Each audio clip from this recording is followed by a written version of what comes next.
इमरान खान के डर और इमरान खान के खौफ की वजह से एक बड़ा फैसला किया इलेक्शन कमीशन ऑफ पाकिस्तान ने। वो फैसला यह किया कि चूंकि अब इलेक्शन होने हैं, तो वैसे तो इलेक्शन कमीशन को अब 5-6 दिन हो गए, असेंबली खत्म हो गई, हुकूमत खत्म हो गई है, निगरान सेटअप आ गया, इनको अब स्टेप्स लेने चाहिए, बताना चाहिए कि भाई डेट देने चाहिए कि आम इंतखाबात कब होने हैं। वो इन्होंने नहीं किया। लेकिन दूसरी तरफ क्या कर रहे हैं कि जी पाबंदी लगा दिया कि कोई मीडिया हाउस, कोई टीवी चैनल किसी हल्के के अंदर जाके वो सर्वे नहीं कर सकेंगे, लोगों से पूछ नहीं सकेंगे कि भाई आपने किसको वोट देना है, इमरान खान को कौन वोट देगा, शहबाज शरीफ को, नवाज शरीफ को, मरियम नवाज को, या बिलावल को, या सरदारी की पार्टी को कौन वोट देगा। इलेक्शन कमीशन ऑफ पाकिस्तान ने टीवी के ऊपर, सोशल मीडिया के ऊपर, यानी कि हर तरह की पाबंदी लगा दी है कि आपने ये जाकर नहीं करने। वजह उसकी क्या है?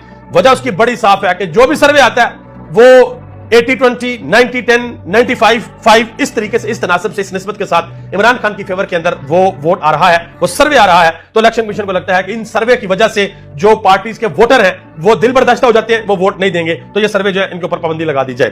दूसरे नंबर पे एक और अहम